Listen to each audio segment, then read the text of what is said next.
Hoy, Chanel! Wala na tayong pera. Baka naman gusto mo na tawagan si Mama. Pero ate, kapapadala lang po ni Mama. Hoy, wag mo ako ina-ate-ate. Wala na nga tayong pera. Pwede ba? Tawagan mo na. Sabihin mo, magpadala na siya agad gayon. Kapapadala nga lang po. Talagang sumasagot ka pa? Sumasagot ka pa? Ha? Ano, lalaban ka pa sa akin? Hoy!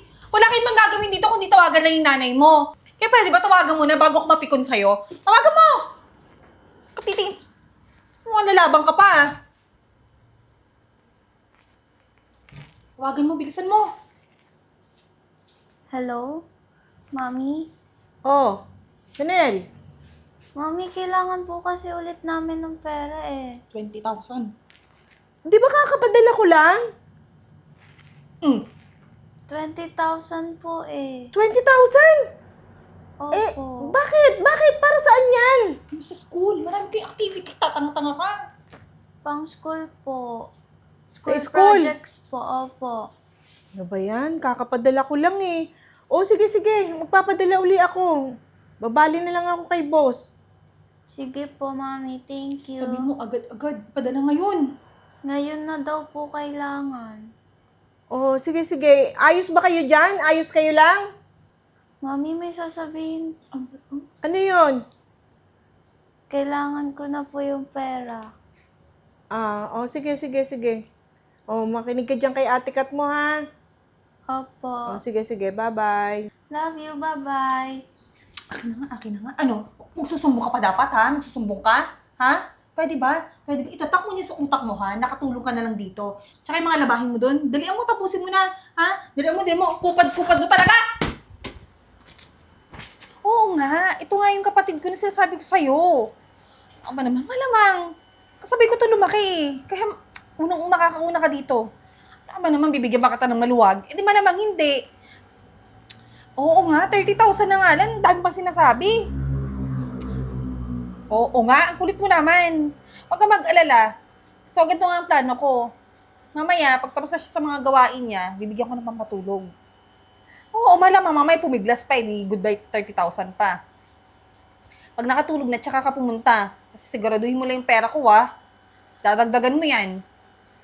Oo nga. Maganda yung katawan nitong kapatid ko. Bata pa to eh. Oo nga. Sige na.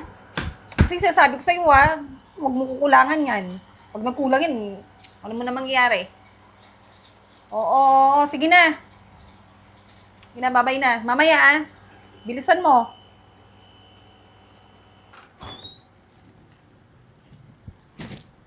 Hoy! Saan ka pupunta?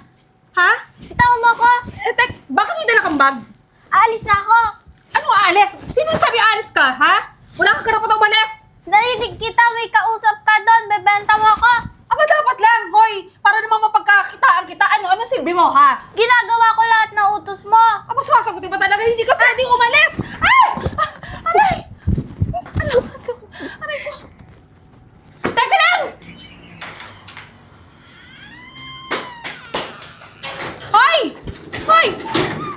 Hoy! Saan ka pupunta? Saan ka pupunta? Hoy, yan! Teka lang! Teka nga lang! Anong ginagawa mo sa bata, ha? Ano nakikisali ka? Eh, kapatid ko yan eh! Huwag mo ako bibigay sa kanya, bebenta niya ako! Ganon.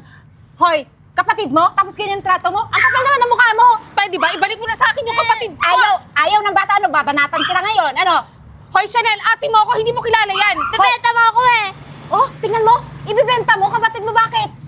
Maayos ka pa naman, ah. Okay ka pa naman, ah. Malakas ka pa, ikaw maghanap ng trabaho, o di kaya, ibenta mo na yung sarili mo. Pwede ba?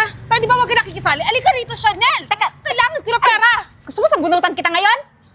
Hoy! Huwag ka nagpapakabis sa kanya. Pwede ba wag ka nakikialam? Hindi ka, labas ka naman sa usapang pamilya namin eh. Hoy, kahit na kasi yung ginagawa mo, hindi yan maganda. Pwede ka makasuhan. Ano, gusto mo, ipakulong kita? Kahit pulubi ako, ah. May karapatan pa rin ako. Hindi! Ako mas may karapatan sa kanya kasi Huwag mo kapatid ako niya ako. bibigay! Ganon. Hindi ka takot sa akin? Sige! Subukan mong lumapit sa amin. Ikaw bata ka, hindi pa ako tapos sa'yo ha. Magsama kayong dalawa! Okay ka lang? Opo. Oh, wala ka na matitirhan. Sumama ka lang sa akin. Wala kang choice. Tara. Paano yan? Ito lang yung pagkain natin, oh. Pasensya ka na, ha? Ito lang yung kinaya ng mga pinalimos ko. Kumuha ka ng isa, oh. Wala tayong palaman. Pasensya na. Okay lang. Eh, paano yan ngayon? Wala din naman ako matitirhan. Eh, sasama-sama ka sa akin. Ano pang mangyari sa'yo? Baka ako managot. Eh, pero teka lang nga. Eh, naguguluhan ako sa nangyari eh. Bakit ka sinambunutan kanina ng ate mo? Ano ba talaga nangyari sa'yo? Baka Ganito napapasaway kasi ka lang. yan. O, sige. Di ko kasi siya totoong ate. Ate ko lang siya sa tatay. Tapos? Tapos, inutusan niya akong maglaba, sinunod ko. Tapos nung papasok na ako sa bahay, narinig ko may kausap siya. Tapos balak niya pa akong painumin ng pampatulog para mabenta niya ako dun sa kausap niya. Ganun ba? Eh, masama naman pa talaga yung budhi ng ating yun. Kaya nga, tapos hingi siya ng hingi ng pera sa mami ko. Eh, naaawa na ako sa mami ko. Eh, ganun ba? Eh, dapat na pala nating i-report talaga yun para matapos na yung kasamaan ng ate mo. O, ano? Ayan, Pero, mamang pulis. Ayan yung sasabi kong kapatid ko na kinidnap ng pulubing yan. Ha? Hindi totoo yun. Ikaw yung masama. Oy, hindi niya yung totoo. Hindi yung totoo. Ako yung kapatid niya. Ayan, ngayon niya lang nakilala. Sir, teka lang ha. Tignan mo naman gano'n kami ka-close kung kinidnap ko to. Hindi, siya po yung nagsisinungaling. Linawin ko lang ha. Miss, ito ba yung kapatid mo? Opo, ayan. Bata, sa pilitan ka bang pinapasama nito? Hindi po. O, di ba? Hindi, pulis. Hindi ka dapat maniwala dyan. Kulong mo dapat yung babaeng yan. Huliin mo yan. Uy, sir, Mabuti parang pa, awan po. sumama ka na lang sa akin sa presinto. Hindi, wait lang. Siya yung dapat yung kunin mo.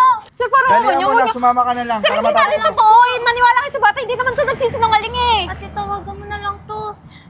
Dalihan na. Sir, parang awan. Sir! Halika dito. Tama ka. Sir, talaga niyo na po ako. Wala naman po talaga akong kasalanan eh. Anong magagawa natin? May nagre-reklamo sa'yo. Eh, sir, yung nagreklamo po, siya po talaga yung may kasalanan. Pinagtanggol ko lang po talaga yung bata kanina kasi bebenta daw siya eh. Iimbestigahan naman natin kung ano yung nangyari. Pero sa ngayon, since nagreklamo, antayin natin yung nagreklamo, dito ka muna sa presinto mamamalagi. Eh, sige sir, payag na ako. Dito muna ako. Pero puntahan niyo po yung bata dun sa bahay nila. Kasi delikado po yung buhay niya. Baka ano pong gawin ng kapatid niya sa kanya. Tsaka, teka lang, ito po, binigay po ng bata sa akin. Bago niyo ako, yung kanina, tawagan daw yan. Wala naman po akong telepono eh. Sige na sir, tawagan niyo na. Number to sa abroad eh. Hindi ko po alam, binigay lang yan eh. Baka yan po yung makatulong. Sige na po sir. Ano bang pangalan ng bata? Ano daw eh, yung parang brand yata yun. Chanel. Sige, sir. Sige na, parang awa mo na, sir.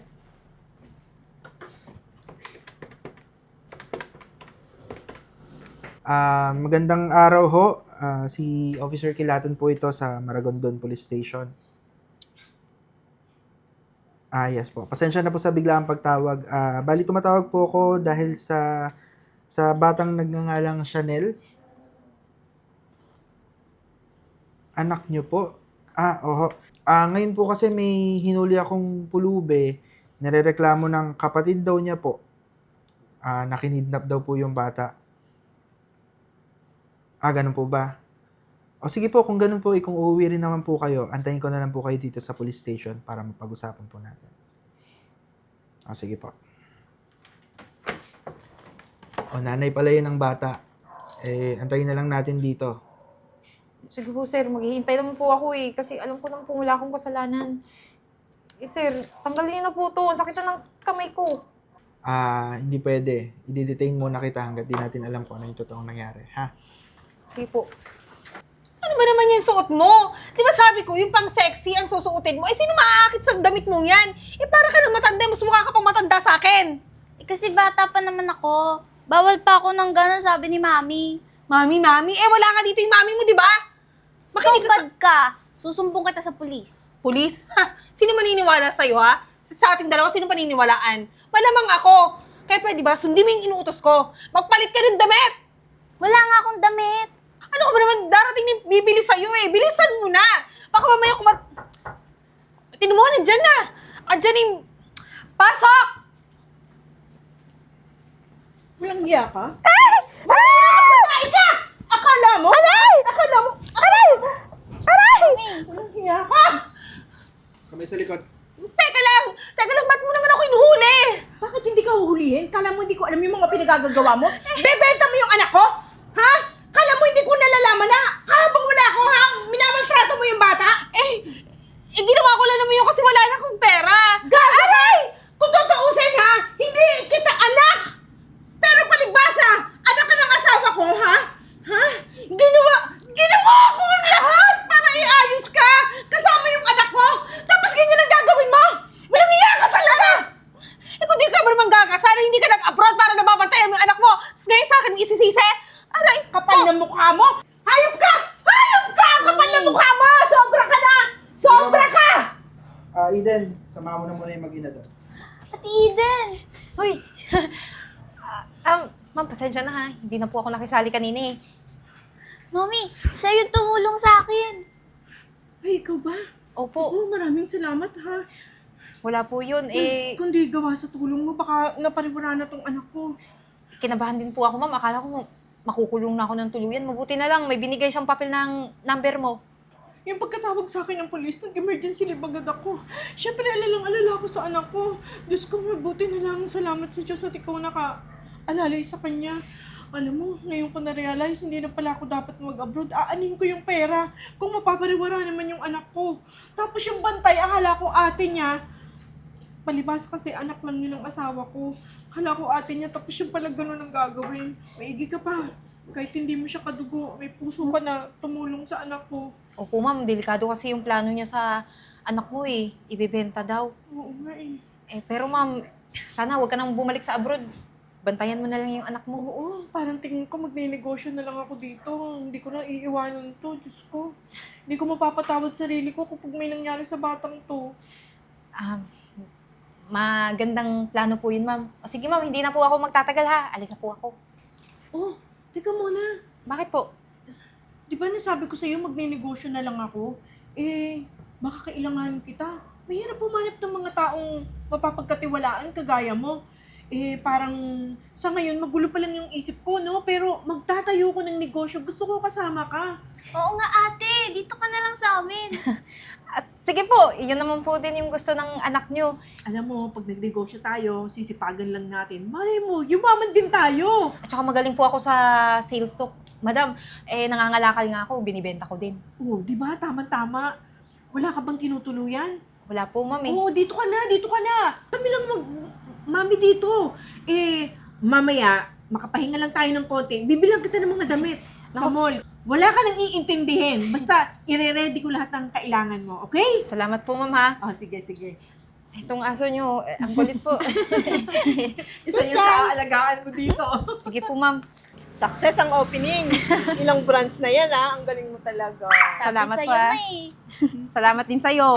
Naku, kung hindi dahil sa inyo, siguro namumulubi pa rin ako hanggang ngayon. Akalain mo yun? O, nandito lang ako sa Pilipinas, pwede naman palang yumaman ng nandito dito. Hindi ko pa iwanan yung anak ko.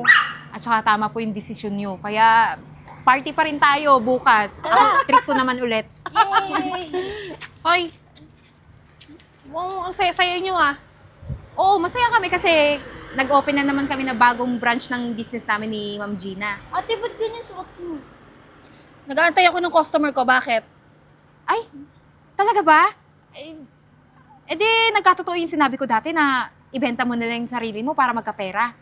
Oo wala na akong pagkakakitaan eh. Total mo, mayayaman naman na kayo. Ma, nanay din naman kita ah. Anong ma? Wala akong obligasyon sa'yo, alam mo ba? Totoo naman na hindi kita anak. Anak ka lang ng asawa ko. Di ikaw na lang, Chanel. Magkapatid naman tayo yan. Naway mo ko eh. Buti na lang inialas ko sa'yo yung anak ko. Kung hindi, ganyan nga pala yung magiging trabaho. Pok-pok. O di ba kung hindi mo ginawa yun sa bata dati, sana kasama ka pa rin ng mama mo at kapatid mo ngayon. Nagkataon na inabuso mo yung bata. Kaya okay na rin yung nangyari sa'yo. Sige na, pahinga na kami. Super pagod kami sa mga business namin eh. Tara na, tara na. Bye-bye.